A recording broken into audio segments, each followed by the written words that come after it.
Hello, my dear friends. Myself Shalu Shekhawat welcome to my छोटू सा channel. आज के लेक्चर में हम ग्लासगो कोमा स्केल के बारे में स्टडी करने वाले हैं। अब हम इसमें क्या क्या सीखने वाले हैं।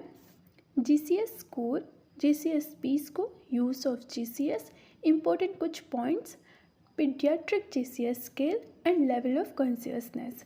ठीक है, ट्रिक्स के साथ। एंड इफ़ आपने ये वीडियो बिना स्किप किए हुए देखा एंड अच्छे से देखा, I am sure at the end आपको GCS स्कोर निकालने आ ही जाएंगे। ठीक है, स्टार्ट करते हैं। ग्लासगो कोमा स्केल क्या है? GCS वो स्केल है जिसके थ्रू हम लोग एक पर्सन का रैपिड न्यूरोलॉजिकल एग्जामिनेशन करते हैं। वो पर्सन जिसको हेड इंजरी हुई है या फिर कोई भी फॉल या हेड इंजरी सस्पेक्ट कर रहे हैं, मतलब ब्रेन के डिसफंक्शन को चेक करने के लिए रैपिडली हम इस टूल का यूज़ करते हैं। ठीक है, एंड इसके थ्रू हम बताते हैं कि पर्सन को किस लेवल की इंजरी हुई है। ओके, अब हम हिस्ट्री की बात करते हैं। 1974 में जेनेट एंड टिस्डेल ने सिटी ऑफ ग्लासगो स्कॉटलैंड के अंदर इसको सबसे पहले डेवलप किया था, इसलिए इसका नाम रखा गया है ग्लासगो कोमा स्केल। इसके अंदर 3 रिस्पॉन्स उन्होंने बताए थे। EVM भी हम उन्हें बोलते हैं, EI response, V verbal response and M motor response. उसके 1 साल बाद एडिलेड ने मॉडिफाई किया पेडियाट्रिक स्केल के लिए 5 साल से छोटे बच्चों के लिए 1975 में ये स्केल को। ठीक है, फिर रिसेंटली अप्रैल 2018 में 4th पैरामीटर ऐड किया गया। वो कौन सा था? Pupil reaction to light. मतलब जब लाइट हम डालेंगे आँखों में तो प्यूपिल कॉन्स्ट्रिक्ट होता है या नहीं होता है, वो चेक करने के लिए, जो मैं आपको आगे बताऊंगी। ओके, अब इस स्केल का यूज़ क्या है? रैपिड न्यूरोलॉजिकल एग्जामिनेशन के लिए हम इसे यूज़ करते हैं, हेड इंजरी, ब्रेन डिसफंक्शन के लिए, अल्टर्ड लेवल ऑफ कॉन्शियसनेस के लिए हम यूज़ करते हैं। 3 पैरामीटर्स हैं जिसे हम EVM भी बोल सकते हैं, E आई ओपनिंग रिस्पॉन्स के लिए, V verbal, M motor. 4th add हुआ है जो है प्यूपिल रिएक्शन टू लाइट।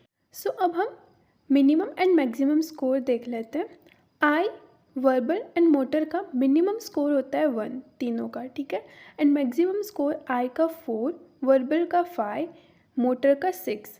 अब इन तीनों को हम ऐड करेंगे तो टोटल मिनिमम स्कोर GCS का होगा 3 एंड मैक्सिमम स्कोर होगा GCS का 15। ओके, एंड GCS P का मिनिमम स्कोर होगा 1 एंड मैक्सिमम होगा 15। अब हम स्कोर कैसे देंगे? आई ओपनिंग रिस्पॉन्स 4 स्पॉन्टेनियसली, मतलब पेशेंट या पर्सन अपनी आई को लगातार ओपन कर सकता है तो उसका स्कोर होगा 4। 3 टू स्पीच, मतलब बोलने पे पेशेंट अपनी आई खोल रहा है तो उसका स्कोर होगा 3। 2 पेन, मतलब पेन देंगे जब हम पेशेंट को दर्द देंगे उसके बाद में पेशेंट अपनी आंखें खोल रहा है तो उसका स्कोर होगा 2। एंड फर्स्ट नो रिस्पॉन्स, मतलब हम पेन देंगे पेशेंट को फिर भी वो कोई रिस्पॉन्स नहीं दे रहा है तो उसका स्कोर होगा 1। Verbal response 5 oriented to time, person and place, मतलब अगर हम पेशेंट को पूछेंगे क्या टाइम है, कौन सी प्लेस है, अगर वो सही आंसर कर रहा है तो उसका स्कोर होगा 5। 4 कन्फ्यूज्ड, मतलब अगर वो कन्फ्यूज़ होकर कुछ बोल रहा है तो उसका स्कोर होगा 4।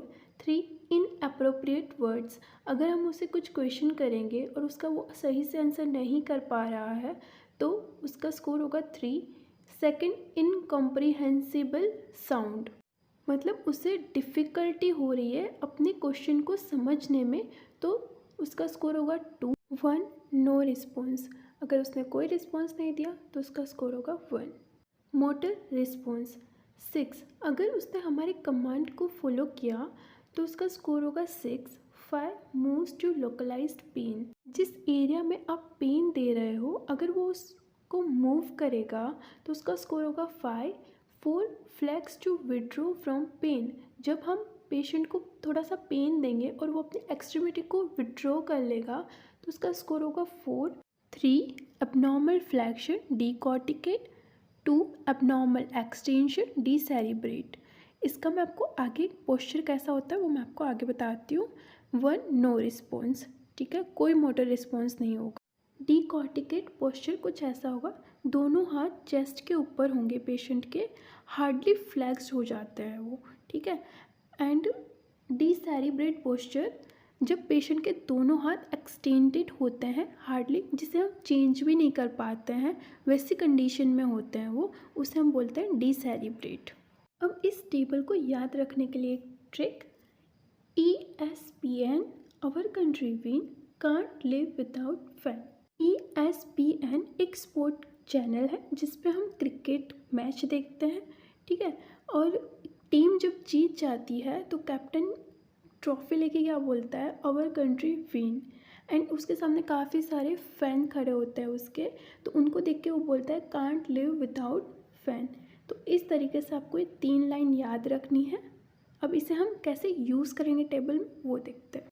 ESPN आई ओपनिंग रिस्पॉन्स के लिए, E आई ओपन के लिए, S sound, P pain and not opening I.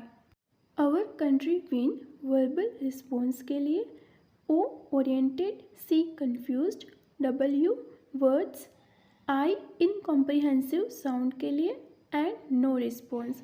Can't live without fan, C command के लिए, L localise to pain, W withdraws to pain, F flexion, A abnormal extension and no response के लिए, ठीक है। ये motor response के लिए use होगा, कांट लिव विदाउट फैन, ठीक है।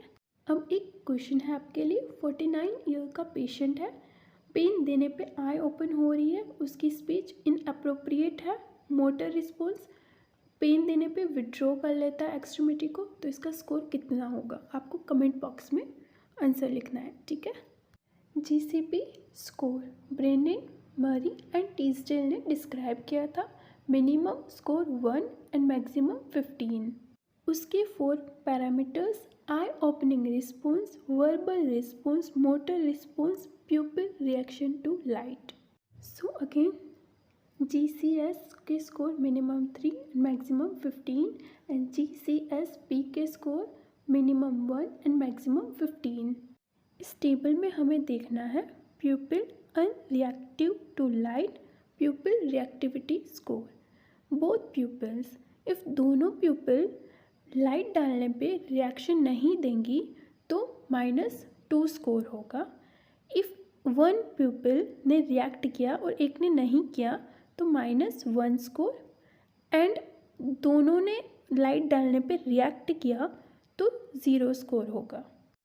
सो टोटल GCSP का minimum score 1 and maximum score 15 होगा। यानी कि मिनिमम स्कोर हमें बताता है पेशेंट कोमा की स्टेज में जा रहा है, एंड मैक्सिमम स्कोर हमें बताता है कि पेशेंट फुल अलर्टनेस की स्टेज में है। और इन दोनों के बीच में अगर स्कोर आ रहा है तो वो हमें शो करता है लेवल ऑफ कॉन्शियसनेस जो है वो प्रॉपर नहीं है, मतलब अल्टर्ड लेवल ऑफ कॉन्शियसनेस है।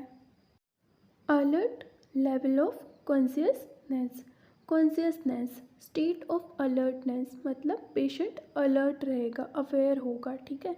कन्फ्यूजन डिसओरिएंटेड, मतलब पेशेंट थोड़ा कंफ्यूज रहेगा, वो ना ही अच्छे से सोच पाएगा ना ही वो समझ पाएगा, ठीक है। डिलीरियस, अनएबल टू थिंक और स्पीक क्लियरली, क्योंकि उसकी मेंटल स्टेज ठीक नहीं है, मतलब वो अच्छे से ना ही सोच पाएगा ना ही बोल पाएगा, ठीक है। थोड़ा सा कन्फ्यूजन जैसा ही स्टेज है ये भी। लेथर्जी, स्लीपी या फिर फटीग्ड, वो स्लीपी रहेगा एंड टायर्ड होगा, ठीक है। Obtunded, reduced level of alertness. Stupor, unresponsiveness person to external stimulus, वो रिस्पॉन्सिव नहीं होगा, ठीक है, एक्सटर्नल स्टिम्युलस से। Coma, complete loss of consciousness. So confusion and delirious stage देखने को मिलता है, वो माइल्ड कंडीशन में आएगा। लेथर्जी एंड ऑप्टेंडेड देखने को मिलेगा तो मॉडरेट लेवल का होगा। स्ट्यूपर एंड कोमा सीवियर लेवल में आता है, ठीक है। अगर किसी पेशेंट का स्कोर 13 to 14 के बीच आता है तो माइल्ड कंडीशन होगी, मतलब कि कन्फ्यूजन लेवल होगा उसका, ठीक है। 9 to 12 के बीच में मॉडरेट, 3 to 8 सीवियर। सो एक क्वेश्चन है आपके लिए, पेशेंट का स्कोर 9 है, कौन सी कंडीशन होगी, सीवियर, मॉडरेट या माइल्ड। कुछ इम्पोर्टेंट पॉइंट्स। फर्स्ट, अगर कोई पेशेंट की आई में स्वेलिंग है जिसकी वजह से वो आई ओपन नहीं कर पा रहा है, तो उस पेशेंट में हम आई का रिस्पॉन्स नहीं ले सकते, तो वहाँ हम कैपिटल सी लिख देंगे एंड बाकी के रिस्पॉन्स चेक कर लेंगे, वर्बल एंड मोटर, ठीक है। सेकंड, अगर पेशेंट बोल नहीं पा रहा है तो वहाँ हम डी नोट कर लेंगे एंड बाकी के रिस्पॉन्स चेक कर लेंगे। थर्ड, एक ऐसा पेशेंट जिसको ट्रेकियोस्टोमी हुई है या फिर ट्रेकिया के अंदर ट्यूबिन लगी हुई है, तो उस पर्सन में वर्बल रिस्पॉन्स नहीं होगा, तो वहाँ हम कैपिटल टी लिख देंगे एंड बाकी के रिस्पॉन्स चेक कर लेंगे। पीडियाट्रिक कोमा स्केल एडिलेड ने डेवलप किया था 1975 में। 5 साल से छोटे बच्चों के लिए उन्होंने ये चीज़ मॉडिफाइड की थी, वर्बल रिस्पॉन्स के अंदर उन्होंने चेंजेस किए थे क्योंकि छोटे बच्चे बोल नहीं पाते हैं उस वक्त, ठीक है। तो अब हम कैसे स्कोर देंगे, अगर बच्चा स्माइल कर रहा है और अपने साउंड को रिस्पॉन्स कर रहा है तो उसका स्कोर होगा 5। 4, जब बच्चा चुप हो सकता है। 3, जब बच्चा मॉर्निंग कर रहा है, मतलब कि लो साउंड कर रहा है पेन की वजह से। 2, एजिटेटेड, मतलब चिड़चिड़ापन। 1, no response. Okay, thank you, happy learning, keep supporting.